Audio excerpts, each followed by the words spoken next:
Qual que é a responsabilidade do setor financeiro? Ele precisa apertar o freio ou ele tem acesso ao freio de uma empresa? Oportunidade é uma coisa para ser tão bem vista quanto risco dentro desse setor? Eu sou Alex Bork da B Consultoria e hoje nós vamos ver o incrível setor financeiro.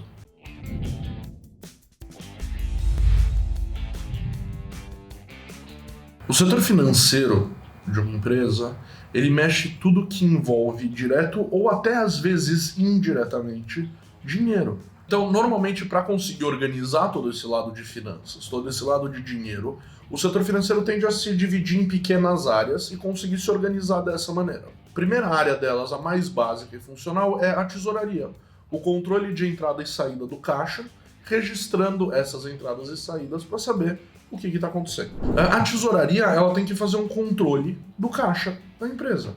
A tesouraria, ela tem a obrigação de avaliar e decidir em todas as saídas e entradas, fazendo um controle do fluxo. Ou seja, a gente pode usar um sistema desenvolvido com um ambiente integrado inteiro para o financeiro com uma parte para a tesouraria, pode ser feito em tabelinhas de Excel sem nenhum problema, ou pode até ser feito naqueles cadernos de controle de fluxo de caixa e de conta corrente. Por quê?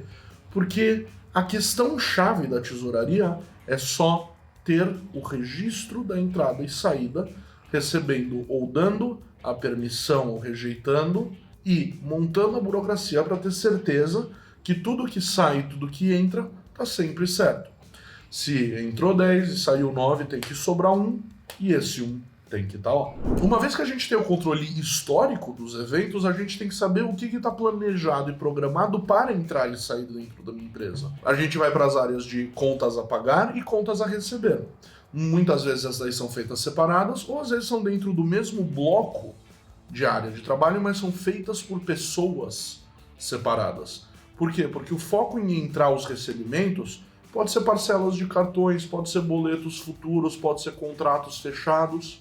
Um monte de coisa precisa saber já o quanto que está sendo planejado e quanto já está definido e programado para entrar dentro do caixa de uma empresa. E quando a gente faz as despesas da empresa, muitas vezes a gente vai parcelar elas, vai organizar dessas maneiras, a gente vai fazer contratos que vão ser pagos meses a meses e assim por diante. Então também o controle de contas a receber é igualmente importante. Do mesmo jeito que a tesouraria, eu usei o exemplo do entrou 10, pagou 9, sobrou 1 e tem que sobrar 1, o contas a pagar e o contas a receber é tentar antecipar essa informação para o futuro próximo.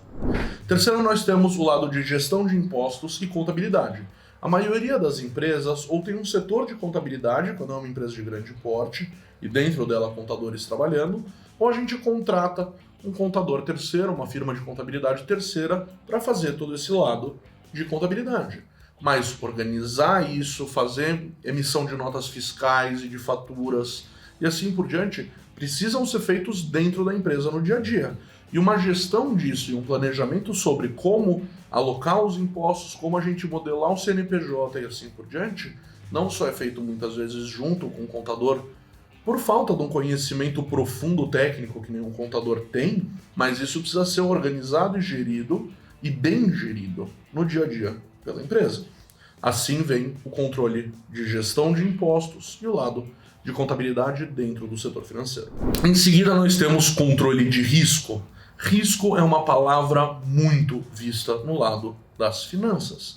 A gente precisa saber que as decisões que são feitas e os usos do dinheiro de uma empresa não só seja bem alocado, onde existe oportunidade e resultado potencial, existe risco naquela proporção. A gente sempre precisa estar avaliando para ver se a oportunidade está sendo bem feita e o controle de risco está sendo bem controlado.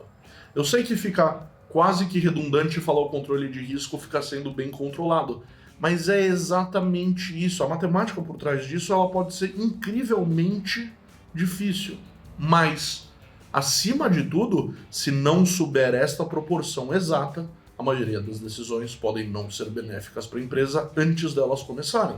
As duas grandes últimas áreas que existem dentro do setor financeiro são planejamento e divulgação de informações para investidores, diretores e assim por diante.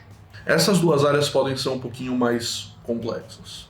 A divulgação de informação muitas vezes é ignorada por ter uma saturação de coisas para ser feito no setor financeiro, tentando manter ele enxuto.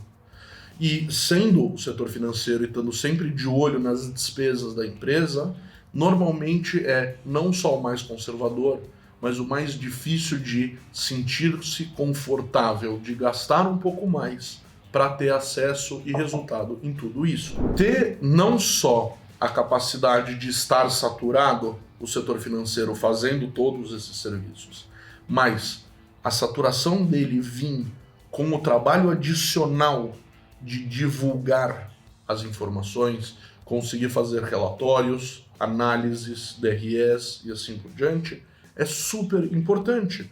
O resto da empresa precisa saber, os investidores precisam saber, potenciais investidores precisam saber como que está, de forma resumida, clara, objetiva e real, o cenário de uma empresa para saber quais são as decisões futuras a serem tomadas sobre isso.